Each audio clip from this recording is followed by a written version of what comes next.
Hello, everyone. My name is Sophia Siglemore. I'm here on behalf of CMS, the Centers for Medicare and Medicaid Services, specifically for the MIPS program, the Merit-Based Incentive Payment System program. And today we're going to talk about MIPS value pathways and the maintenance process here.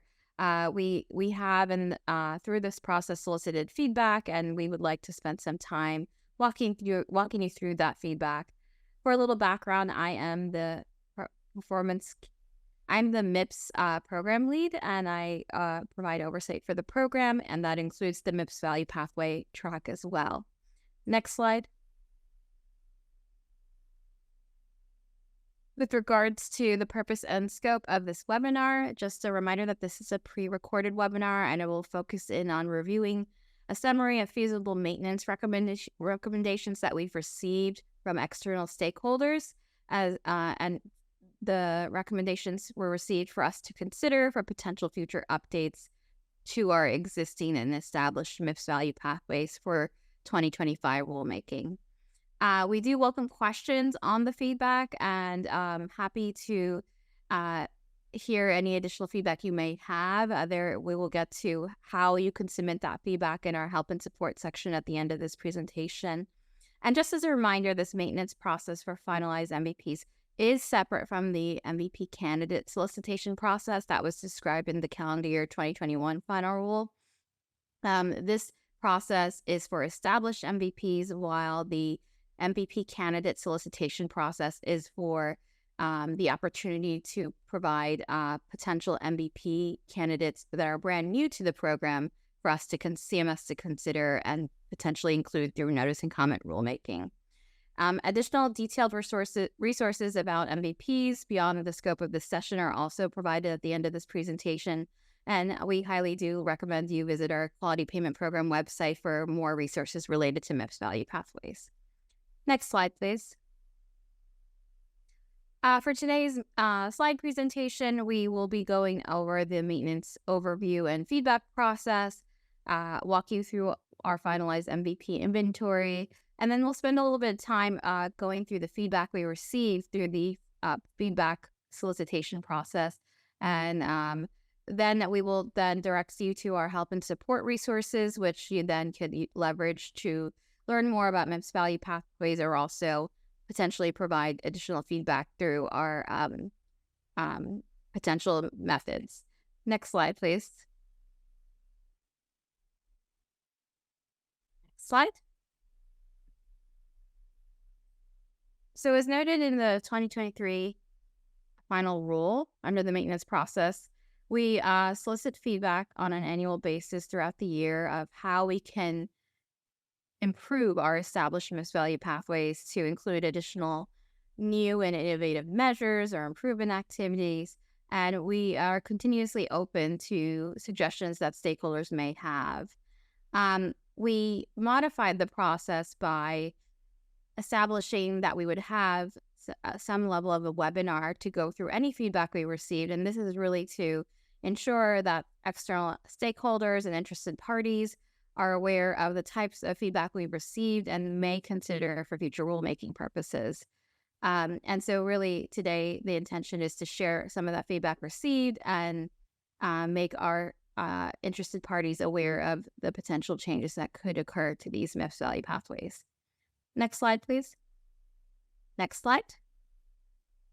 With regards to the process of how we get to the point of MVP maintenance, there's an entire process that involves the candidate development process, where either CMS or our interested parties develop and submit candidates for our CMS consideration. There's a whole line of criteria that must be followed, and there are certainly resources in our resource library to go through that criteria. Highly recommend that you take a review of that if you are interested in the candidate development process. From that point of view of us receiving an MVP candidate, we do spend some time reviewing the candidate and work through the individual measures and activities that were proposed for inclusion, and really spend some time vetting through the potential feasibility of this MVP candidate, a given one that we receive from external entities. We will then determine whether the candidate is ready to move forward in the development process, or whether we've reached a point where there's potentially no future for the candidate at this time because of a certain barrier. For example, if there's no cost measure, as an example, it becomes difficult for us to move a MIPS value pathway forward. Once we have done that, we provide feedback on the candidate MVP to the given interested party who submitted the MVP to us. And we also have, through that process, once that's complete, then we establish a process in which we publicly post our candidate MVPs up on our Quality Payment Program website for a 45-day comment period. And so it's done with the intention of providing some transparency and allowing a broader cohort of interested parties to participate in the stakeholder interaction process with us, to provide us with feedback from their perspectives, ideally to provide diverse perspectives and for CMS consideration.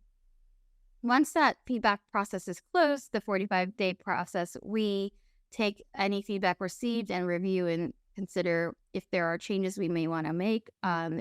It is to CMS's discretion whether the feedback is applied and applied for the future rulemaking cycle or not. And then any changes that we would like to make need to go through notice and comment rulemaking. So we would propose any changes to an MVP.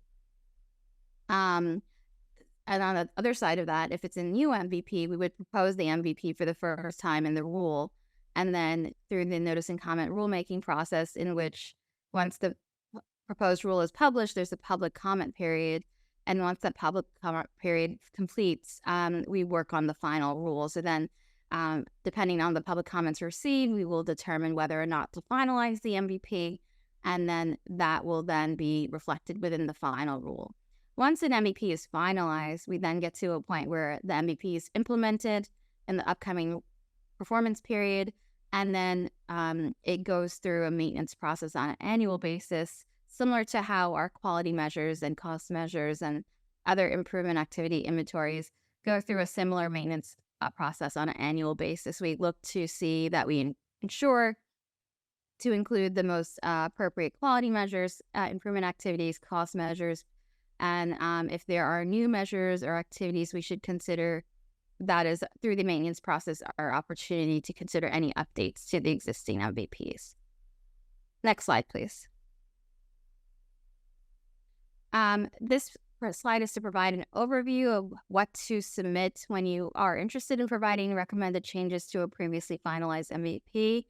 Highly encourage you to visit our Explore MVPs tool available on our QPP website, so you can see what is available from an MVP standpoint within the 2024 performance year. Again, the feedback will be accepted on a rolling period throughout the year, and we will accept requests for the 16 finalized MVPs that are available for 2024 reporting. If interested, please submit information related to what your suggested changes are based off the table below to the PIMS MVP support at gdit.com email address for our consideration.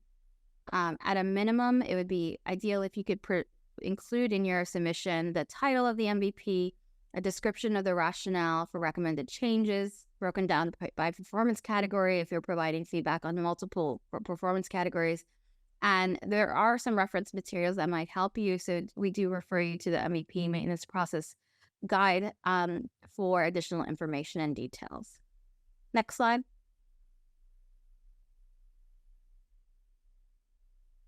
So once we receive your feedback that is submitted to the email address we just mentioned, we would review that internally. But we aren't able to necessarily communicate whether or not recommendations are accepted ahead of rulemaking, because that's ultimately decided through the formal process of notice and comment rulemaking, in which we have to propose a change, allow it to be out there for public comment, and then based off those public comments, come to a determination and work on that through the final rule to communicate what our final decision would be.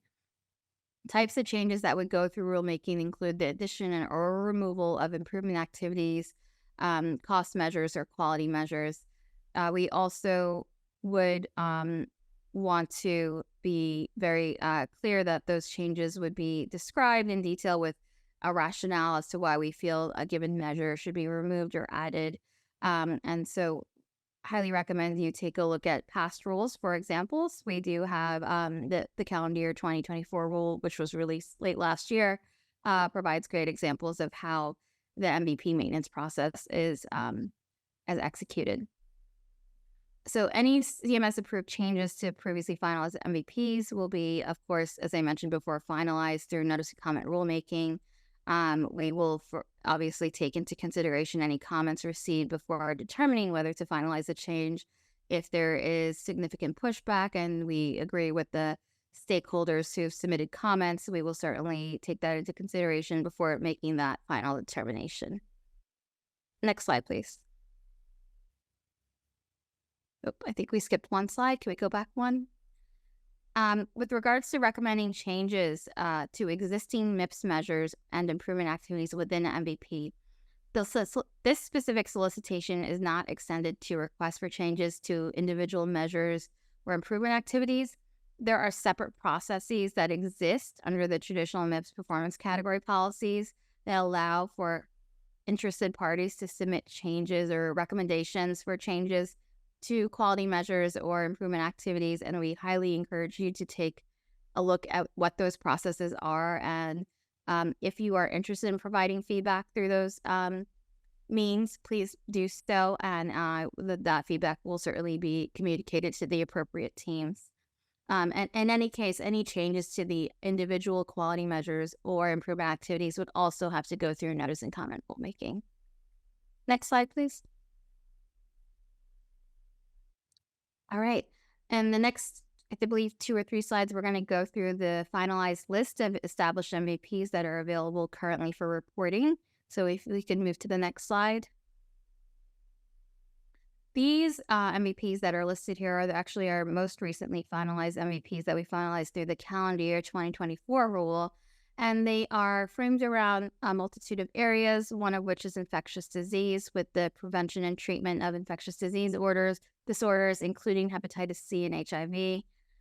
There's another MVP related to mental health and behavioral health called the Quality Care in Mental Health and Substance Use Disorders.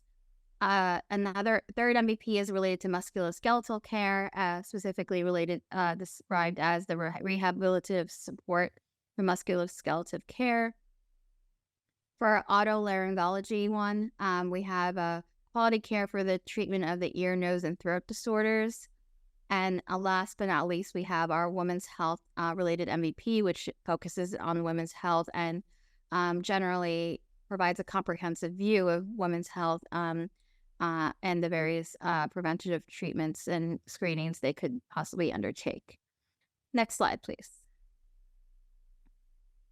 In our previously finalized MVP in Nutori, we already established the existence of an anesthesia-specific MVP called the Patient Safety and Support of Positive Experiences with Anesthesia, the Cancer Care MVP, which is called Advancing Cancer Care, the Emergency Medicine Specific MVP, which is related to it, which is called the Adopting Best Practices in Promoting Patient Safety within Emergency Medicine. We have another MVP related to neurological care, which is called the Optimal Care for Patients with Episodic Neurological Conditions. And the last one listed here is related to heart disease and the Advancing Care for Heart Disease. Next slide.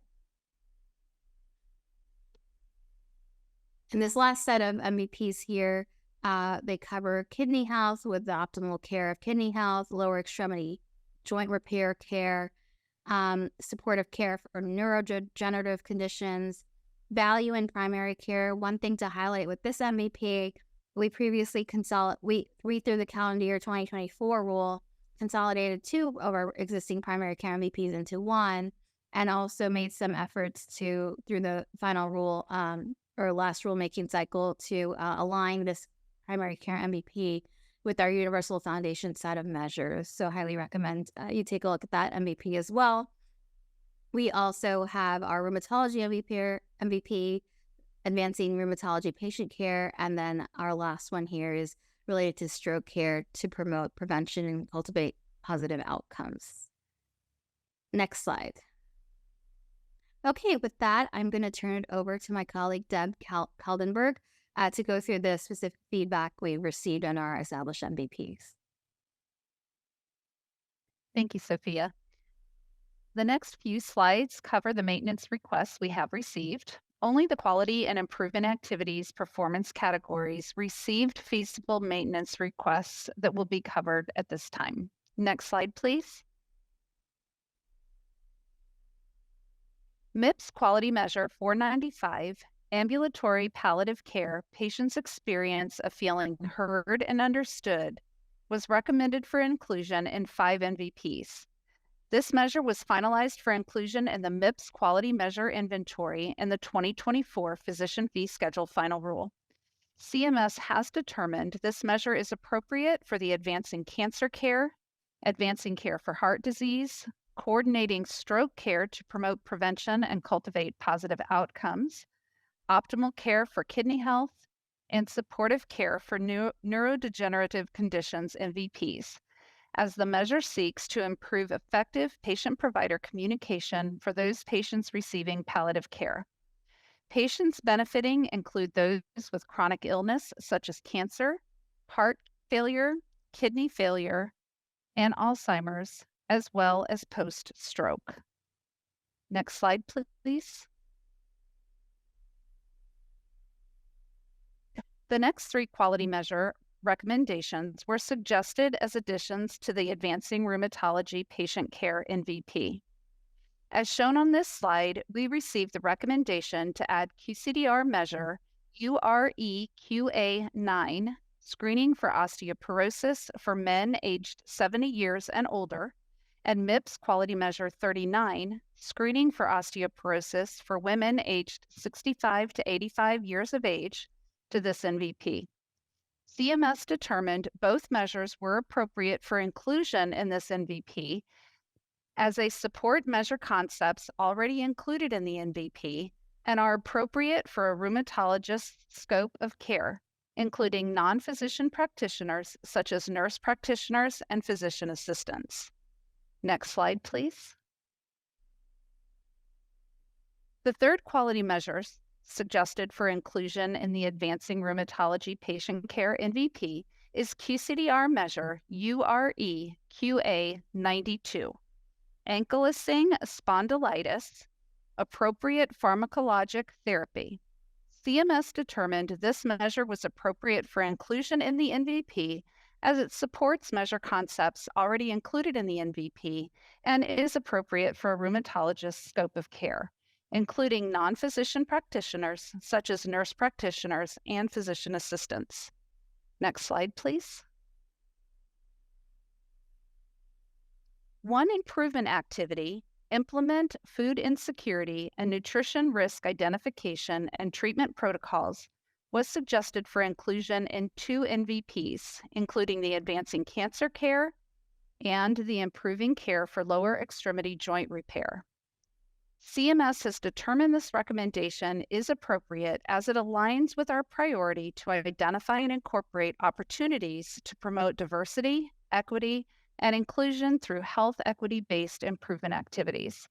And this specific activity was IA-AHE 9, again, implement food insecurity and nutrition risk identification and treatment protocols. Next slide, please. And I will hand it back to Sophia for the help and support slides. Thank you. Thanks so much, Deb. Next slide, please. All right.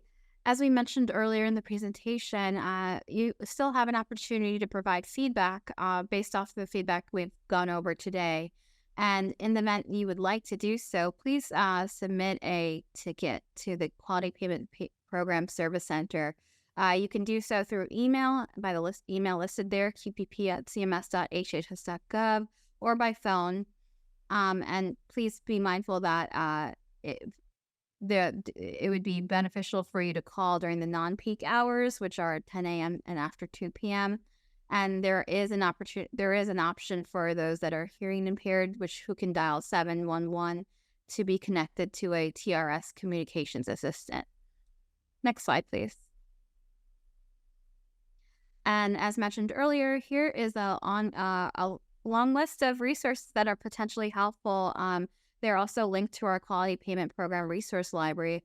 Highly recommend you go through and review some of these items, especially if you're interested in future providing input in MVP maintenance or potentially future MVP development through the candidate process. There is a number of resources for you to look through and get some ideas from. Next slide. Okay, with that, that concludes our webinar for today, and I appreciate the time you've taken to listen to the webinar.